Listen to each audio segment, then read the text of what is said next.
Hello and welcome to Brands Unbridled, a podcast brought to you by Storyhorse. We are a Chicago-based branding house with strategic know-how and creative muscle to build brands that not only make an impact, they last. You can learn more about us at storyhorsebranding.com.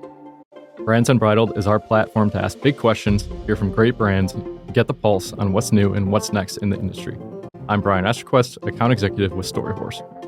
Today, I am joined by our two of the co-founders of Bracketology, Kaitlyn Hurley, COO, and Jonah Fialkow, CEO. Bracketology is the go-to centralized fantasy gaming platform for reality TV. They provide tens of thousands of their users with a fantasy sports spin to some of the most watched reality shows, including The Bachelor, Survivor, Big Brother, and the RuPaul's Drag Race franchises. Jonah and Kaitlyn join us today to tell us about Bracketology's origin story, their recent rebranding, and where they see things headed for their brand. Welcome, Jonah and Kaitlyn. Thanks for having us. Happy to be here. Yeah, good to see both of you. So I'd love to get us kicked off here and learn a little bit more about Bracketology's origin story. Where'd you get your start, and what was the motivation behind starting your own business? So essentially, Bracketology started as a fantasy bachelor platform that we created from my dorm room at UCLA. We had friends who were interested in playing the game, and we were taking people's picks. I was scoring, watching episodes every single week. People were finding out about it, and they were asking if they could join the league, and we were adding more and more people until eventually a few friends and I decided that we should try to make it something more legitimate. So that's when we kind of took it from an Excel spreadsheet to an actual website where people could make picks, and that's what we called Batch Bracket, and that was kind of our initial branding, and we built the brand from there. That's awesome. So kind of getting started with that, I think you've really worked, kind of started as a small group, just working out with friends. It got a little bit bigger, got more popularity. Obviously, The Bachelor is a very popular franchise. Kind of when did it hit you that what was Batch Bracket would kind of turn into your own business, something that you needed to put more hours to really put your full time towards? Yeah, I think that it definitely started as just something that we were doing for fun, right? We were kind of gradually growing organically until we had so many people there that we realized, hey, this could really be something. And it was really when people started asking us if we could play similar games for other franchises, for other TV shows, that we started thinking about, hey, is there something bigger than just the Bachelor group here? And that was really where we met Jonah. And we really started talking about what the vision for Bracketology could be and what that expansion would look like. Yeah, as an avid fantasy sports player, I heard about what Kaitlyn and her team were doing in early 2021. And the light bulb kind of clicked with me. I was like, wow, why is there not more competitive fantasy games for other forms of entertainment? So I kind of saw what the traction they had when building Batch Bracket. And my buddy and I reached out to Kaitlyn and learned more about what they were working on, and ultimately decided that this was something that we could spin up for shows like Survivor, Big Brother, to kind of become that go-to fantasy spot for centralized fantasy gaming. So we linked up in May of 2021 and then rebranded from Batch Bracket to Bracketology, and are kind of on the rocket ship to the moon is what we call it internally. That's great. So moving from Batch Bracket to Bracketology, making that shift, realizing that there was more desire to reach different viewers at different shows. There's a big reality TV show ecosystem that you could kind of leverage. What was the process like for trying to rebrand? Not just a name change, but maybe some visual identity work, creating your own logo, obviously kind of launching a more designed, built out website, things like that. What was that process look like for you all? Yeah, I think the thing that we prioritized the most was really not losing the core of the audience that we had already built. That was always really important to us to say we'd built this really strong Bachelor audience, and we wanted to make sure that regardless of how we branched or what we built off of that we kind of remained true to the core of how we got started. And so I think we kept that through line as we were building, and we really just wanted to make sure that no matter what new changes that we added, we kind of kept those initial users at heart. Yeah, ultimately the goal was to create this authentic fantasy gaming experience and piggyback off what Kaitlyn and the Batch Bracket team built. And as she mentioned, it's our top goal is the user and the user's experience to create the most fun fantasy gaming environment. So as we rebranded, we kind of kept that core culture and integrity when it came to providing that authentic fantasy gaming experience. And then it was just like reskinning things and picking logos and the URL, and we can kind of touch on that a little bit more. But from a high level, that was really important to us, was keeping the main tenets of Batch Bracket as we expanded to other shows outside of The Bachelor. Yeah, that's great. I think kind of keeping your main users in mind. Kaitlyn, obviously when you started this, it started out as friends and kind of grew into something more. And it's awesome to hear that you're kind of going, the fuel behind Bracketology currently is the users and their happiness and the service that you provide. Kind of touching on that and going through the rebrand and realizing that the user is kind of your main focus. Were there any specific pain points or challenges that you kind of faced trying to keep user happiness up, brand loyalty, things like that? Yeah, I think that when we built the original Batch Bracket site, it wasn't necessarily built to accommodate all of the users that ended up using it, really. So when we built Batch Bracket, it grew from 300 friends and family that I kind of like begged to join the first season that we went legit. And then kind of as tens of thousands of people are trying to make picks all at one night, the site is crashing. We're getting hate emails about how mad people are. And so I think that, we realized we had to really rebuild a full website. And so it wasn't just a reskin from just like a visual perspective, but it really did require a lot of development resources and kind of tech improvements to allow us to scale to the level that we wanted to and to be able to continue growing and supporting the users. So I think that transition from a platform that people are kind of used to, they know the UX, they understand kind of what they're getting themselves into, and then introducing them kind of all at once, really. We pulled the trigger and said, Batch Bracket doesn't exist anymore. It's Bracketology now. I think there was obviously some, a bit of discomfort and growing pains as we went through that, just for the users and, what they were expecting. Yeah, and I think we still have a lot of work to do, honestly. Like, we're 1 year into Bracketology, and again, like as we rebuilt Batch Bracket into Bracketology, we built an entirely new web application. The flow of how to actually use the site is different, and we still have a lot of things we need to work on. But as we kind of continue to evolve from this passion project into a more legit business, that will always be top of mind. The other thing is our ultimate goal is to have an app in the App Store, and we don't have that yet. We're just a web application, and we know that we'll get emails sometimes. We'll get Twitter DMs. People are like, "Oh, do you have an app?" And we're like, "No, not yet." Cost hundreds of thousands of dollars to build something like that that will support all of you, but it's our top priority. The good news is we just had a Bachelor season premiere launch, and the site didn't crash. We had no outages for probably the first time ever. Yeah. So strides are coming. They're a little slow, but I think it's important for us as we continue to expand and grow. Again, the core tenet is keep the user experience as best as we can, and we'll do that with whatever resources possible. I think one of the double-edged swords, it sounds like for both of you, is trying to keep the customers happy, trying to keep a website up and running is kind of like your main tenet of service. And with that, I know it's at some point, both of you have juggled Bracketology with full-time jobs. I know maybe getting some of those angry emails from customers or from users might be tough. How do you keep the passion, the dedication with something Bracketology when you are kind of juggling it with day-to-day full-time job responsibilities? Yeah, I mean, I think you would be so surprised by how intense people get about fantasy reality TV. The email that we get are, you missed at second 17. Someone said the word connection. Give me my points now. This is serious. And so we're definitely getting a lot of those kinds of emails. But I think for every email that we get that's negative, we get so many positive ones. We get so many during COVID, people were saying that like it's really what kept their family and friend group in touch when they couldn't be together. And, people send us pictures of the trophy that they've now passed on season to season to the winner. They're all coming up with creative names. I one time got in an Uber pool and a girl next to me was setting her Batch Bracket picks. And I was like, wow, this is crazy. So I think that all of those things really just remind us kind of like why we started it. And it's just cool to build something that matters to someone.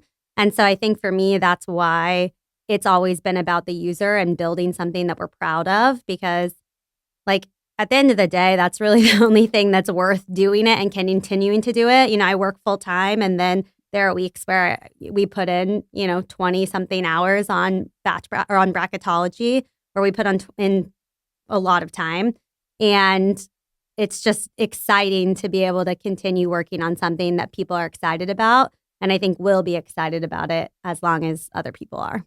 And Kaitlyn and I have a little bit of a different experience over the past year in terms of keeping the passion, because I've had the ability to be full-time at Bracketology and have been for about a year. For me, I keep the passion similarly to how Kaitlyn explained. I'm very close with our support inbox. It's like my personal inbox. And as a CEO, I feel like that's something that I will continue to do as the company grows, because I can communicate directly with our user and see their big pain points. And that's ultimately like how we're going to continue to grow, is me staying close to those issues. But in terms of being passionate about Bracketology, I've always wanted to start a business. I love fantasy sports. I am now a reality television junkie because I've watched more hours and scored more hours of reality TV than I ever have in my life. And the kind of flexibility that I've been able to have, not necessarily paying myself yet from the startup, but selling beer and hot dogs at Wrigley Field to pay my rent is a nice gig. So for me, like, I just kind of love the grind, and building a platform that connects thousands of people, both in the US and even some internationally, is my top driver. So I'm really excited to continue to be a part of Bracketology and really take this to the next level. That's great. I think sounds like when you can't find Jonah watching The Bachelor, you can find him at Wrigley Field slinging some hot dogs. Exactly right. Come find me for, I don't know if I'll give you a free beer, but I'll give you a nice joke along with I was going to say, you have to pay your rent. So. Yeah, right. That's great. Jonah, one thing I want to touch on that I think is super interesting to me, and maybe not inherently obvious to the listeners here, but you are the one that watches every show, correct? Correct. And you keep score by hand. Excel spreadsheet, but yes. So how do you keep your sanity in terms of just watching these shows every night? Obviously, maybe a glass of wine in hand as tradition, and obviously kind of fielding the support questions from the email, angry users, anything like that. Yeah, I've gotten really good at it, honestly. The support emails about scoring issues are now few and far between, as opposed to when I first started scoring everything. The good news is for me is that, like, I love the entertainment industry, and the shows that we provide fantasy games so far for, I really enjoy. And I just started watching them, honestly, recently to start to figure out how to gamify them. But I would be watching Survivor or Big Brother, and now RuPaul's Drag Race. I would watch that even if I wasn't scoring it for fantasy. So I really enjoy watching the show. It's definitely a different experience watching it in order to score it for fantasy reasons. But I feel very connected. Key buzzword, 5 points for saying connection. I feel very connected to the show now, and honestly to the community on Twitter that's live tweeting about it. I just feel very ingrained in the show's ecosystem. So it's really fun for me. Does it get stressful at times? Of course. But I mean, what else would I be doing on a Monday or Wednesday night? I'm sitting on my couch and watching The Bachelor and all the drama that comes with it. Awesome. Love that response. So knowing that you are now tied to 6 reality TV shows, mentioned them at the top of our talk here. Obviously, there's a wide variety of audiences that are watching The Bachelor compared to Survivor, compared to RuPaul's Drag Race. How are you making sure that your company's message, your brand is connecting with that diverse group of viewers? Yeah, that's a really good question. I think the first thing is, as we expanded from Batch Bracket to Bracketology, the big questions we were asking were, are we going to have every show's name and then bracket? So like have Batch Bracket, Survivor Bracket, Big Brother Bracket. And ultimately we decided not to do that and to put everything under the Bracketology roof. So in terms of just like each audience definitely is different. And I think it's an ongoing challenge to try to communicate with each of them in those like unique different ways. For me, it's been a lot of content creation on social media. I am now spurring up the conversation on RuPaul's Drag Race TikTok.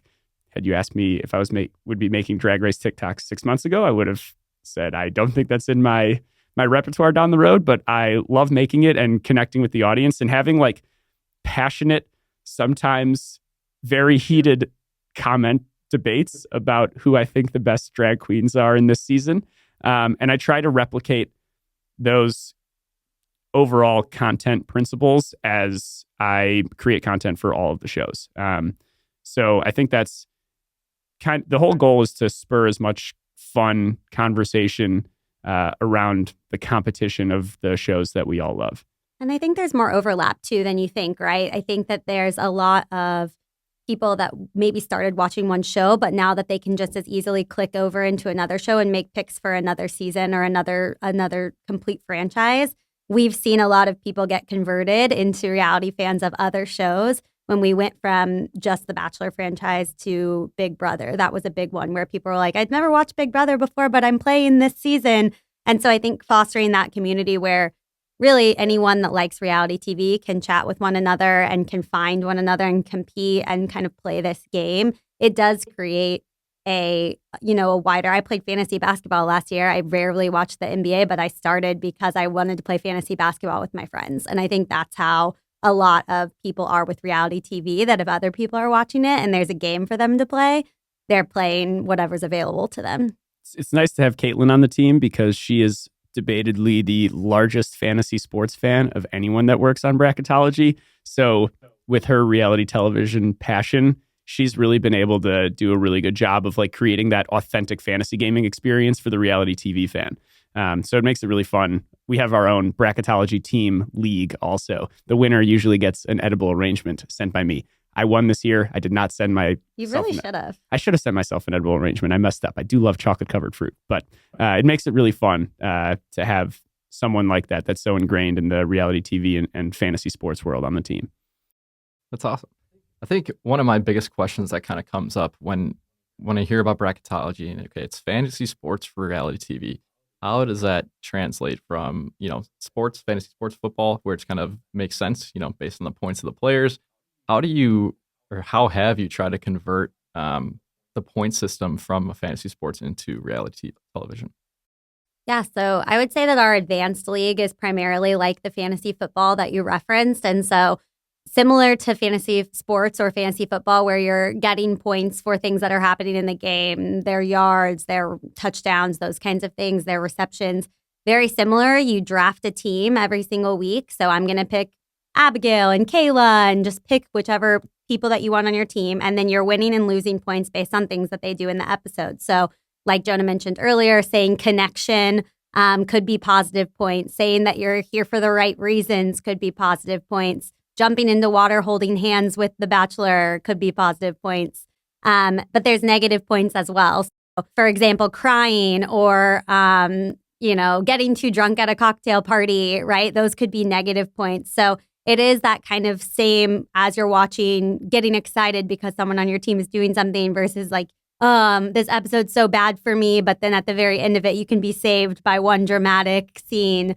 And we try to rewrite new rules for every single show so that it is very custom for the show itself. And someone could love The Bachelor and read our rules and like chuckle a few times because there's so many good cliches and tropes included. And then for Survivor, completely different rules, finds an idol, wins a competition, and each one kind of keeps it exciting and different. Yeah, and just outside of the fantasy football-esque game, we also have March Madness type brackets for the competitive shows. And we launched a confidence pool where you're ranking how confident you are that each contestant will advance through that week's elimination ceremony. The more confident you are, the higher you rank them and the more points you get. And we have some other game types too that were kind of born in the fantasy sports world that are going to be great for reality television. Can't share those just yet. But once we continue to expand and improve our development capabilities, there will be some really fun game types that we're looking forward to launching for reality TV. That's awesome. You got a little sneak peek of some future game types. Love to hear it. Exactly. Heard it here first on Brands Unbridled. Great. Well, kudos to you all for kind of creating the scoring system where it's kind of out of thin air, where you've put your own thought to it. That's really impressive. So one thing I want to touch on is this has started as a passion project between friends, and now has grown into this full brand of your own. Can you touch on some of the collaborations that you've done to kind of increase brand awareness throughout the city of Chicago and throughout the country? Totally. Yeah, we one thing we did as we continue to expand in these other shows is reach out to local bars in the area that host watch parties. So I live about a block from Boys Town, and obviously that community is very ingrained in the RuPaul's Drag Race world. So as we expanded, I walked up and down the block on to every single bar and asked if they had a Drag Race watch party. We're actually working with a couple of them to promote our Drag Race fantasy game. and create the watch party environment and make it more fun and competitive for the patrons that go to the bar and watch the show. So that's something that we'll look to continue to do. There's a sportsbook bar called Over Under that's hosting a Bachelor watch party this season and using Bracketology for their Bachelor fantasy games. So building Bracketology as a Chicago company is really important to us, and we'd love to continue to kind of put the Chicago stamp on the things that we're doing. Yeah, and I think we've also done a lot of social media engagement and worked with other podcasts and other Bachelor Nation or past contestants and really kind of used their social amplification to promote our leagues. Kelly Wentworth, who's a 3-time Survivor contestant, is the host of our previous and upcoming Survivor League. And so she, of course, shares with her followers. They get excited. They play along with her. And she kind of had a call with the winner and was able to chat with them. So really just as Jonah has mentioned, we're a scrappy brand and we don't have a lot of dollars at our disposal to do marketing. So a lot of our marketing has really just been word of mouth, Jonah's TikToks, going door to door at bars and seeing if people want to join. Really just hustling and trying to get the word out there that we exist and that, there's kind of something for everyone. Yeah. If there's one thing that I'd love for the listeners to take away from this is that the main goal and mission is just to create a stronger community. It just feels like the world today, there's a lot of division. And for us, continuing to strengthen engagement around something that people love, like reality television, is at the utmost importance. So just remember, Bracketology is a community-based platform, and we will always be in touch with the grassroots of each community. That's always going to be our mission. Yeah, that sounds like a great mission. I mean, Kaitlyn, even earlier when you mentioned, I know it can seem so simple. They're just TV shows, people just watch them, they come home from work. But I think when you've created this sense of community where people can watch it for another, extra level of flavor and competition and things like that. And then you get people that kind of spread out, maybe that watch The Bachelor, that turn to Big Brother. And like I said, these are maybe just TV shows to people, but I do think it's really important. It's really impressive, the work that you're doing to kind of bring all these people together. Jonah going from door to door, knocking on the bar's front doors, trying to get people into it. It's really impressive, your kind of grassroots effort you're taking into it as well. So as we kind of come close to time here, I want to see what can we expect from Bracketology in the near future? Hopefully a mobile application. Fingers crossed. Can't make any promises. The goal of 2023 is to have a mobile app. But you'll continue to see us add new shows. I think this upcoming year, the plan is to add Amazing Race, probably The Voice, as well as some other shows in the U.S., and then start to expand into the abroad counterparts. But that's really continuing to expand our product offering is going to be really important to us, and you can absolutely expect some great TikToks from me on bracketology.tv. Shameless plug. Hit me up with a follow. Let me know your thoughts on this season of RuPaul's Drag Race or The Bachelor. So I'll end the podcast here with one of our favorite questions we want to ask all of our guests. If you had a personal tagline, what would it be? God. I'm happy to take this one first. Please. My personal tagline would be, every day may not be good, but there's something good in every day. I'm a very big driver of positive energy. I've got a big positive outlook on life, and running a company can be stressful at times, but it's all about finding those little wins. So not only does it apply to my singular day life, I kind of apply that to the whole journey of building a business. So for me, it's just staying positive, grinding away. I'm going to hear a lot more no's than yeses, but each yes will take me farther than the 10 no's that I've heard. So I'm going to continue to have a positive outlook on this. And ultimately, I'm building a fantasy gaming company for reality television. It's just fun. Life's good. And I'm looking forward to seeing Bracketology soon on the moon, maybe even on Mars if we're lucky. Well, Kaitlyn and Jonah, thank you so much for joining me today and talking all things Bracketology. And thank you to our listeners for tuning in. If you're a diehard reality TV fan, or if you'd just like to join the fun, check out Bracketology at bracketology.tv. Thank you. Thanks.